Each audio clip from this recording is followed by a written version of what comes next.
tonight, another Westchester community trying to put the brakes on street racing. At Yorktown, the latest to crack down on the dangerous activity that's so popular with many young people.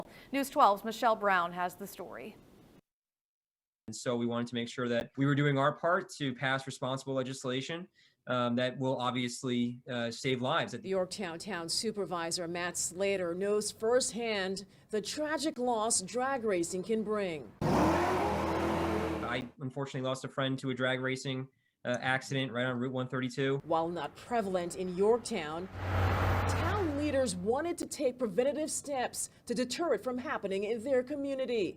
The town board earlier this week passing tough anti-drag racing laws. The legislation that we put forward recognizes drag racing within the town code. It allows fines between $1,000 and $5,000. Then on top of that, we took an additional step by allowing the forfeiture or the confiscation of those vehicles. Yorktown legislation similar to one already on the books in Yonkers, thanks in part to the advocacy of the family of Michael Nolan. The 23-year-old baseball prospect was shot and killed in a drive-by shooting in Yonkers back in 2015. Investigators say the shooting was connected to an earlier drag racing incident. Greenberg also hitting the brakes on drag racing, putting new laws in place last December.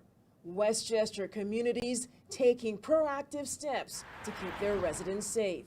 It's better from our standpoint to be responsible and to put laws in place that send a strong message to keep people from engaging in an activity like this, again, rather than being reactive after a terrible tragedy. Michelle Brown, News 12.